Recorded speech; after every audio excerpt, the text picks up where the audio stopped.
skies.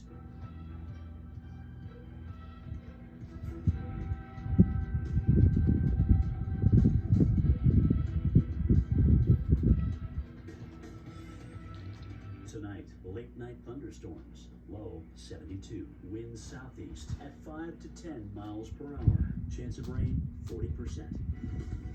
Wednesday, morning thunderstorms, high 85, chance of rain 60%.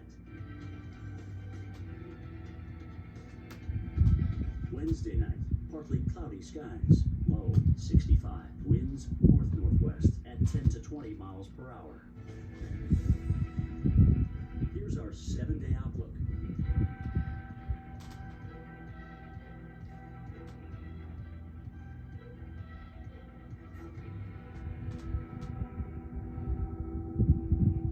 You can't stop a force of nature. This hurricane season, rely on one of your own.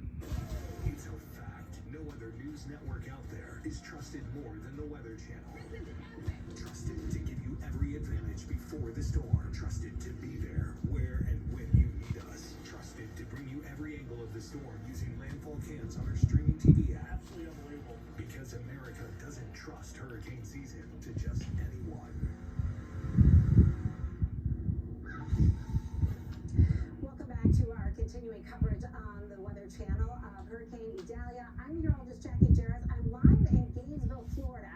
As the crow flies, we're about 50 miles away from the Gulf of Mexico, and we've got a big storm that's heading this way, and a very powerful storm. We're under a hurricane warning, and one of our top concerns is going to be damaging winds. You think of Florida, and generally you think about palm trees, but we actually have a lot of other large trees on a beautiful campus here at the University of Florida, and they have not been tested since 2017 when Hurricane Irma came on through here. There are about 4,800 students that are remaining on campus planning to ride out the storm here. There is pedestrian traffic on campus, even though the school is closed now for the rest of the day, even some enjoying a nice little picnic.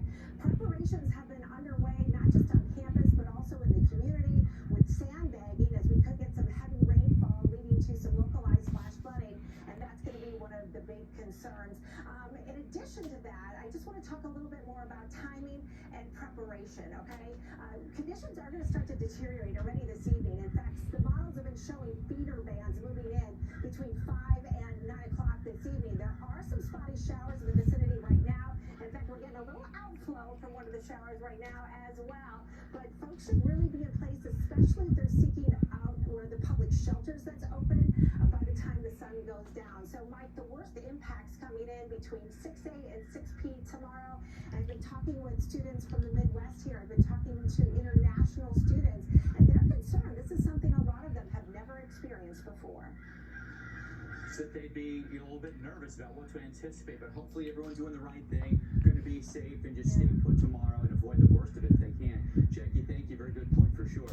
What's the latest here on Hurricane Idalia? A 90-mile-per-hour Category 1 hurricane. All expectations are that this is going to increase in intensity throughout the day, continue its movement northbound, then eventually turn to the northeast and come in towards the Appalachian Bay here to be up in here in the Big Bend of Florida.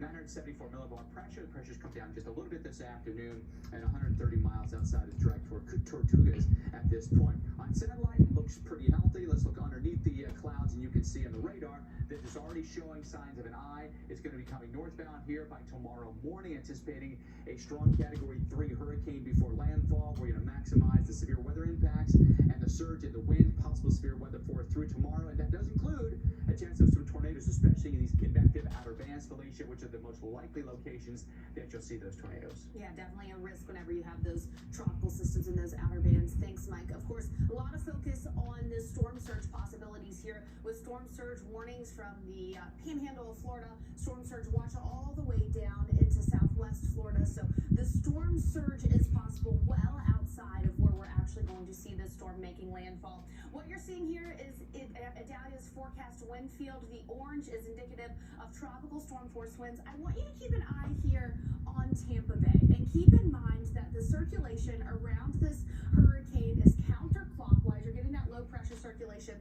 Look how long you're going to have winds coming out of roughly the same direction there in Tampa Bay. Hours and hours and hours. Of course, you can see the landfall expected early Wednesday, and that's where we'll see an onshore push of wind once we get landfall, and after that as well, especially in the Big Bend region. So this is where they're getting these numbers from. This area particularly vulnerable to storm surge.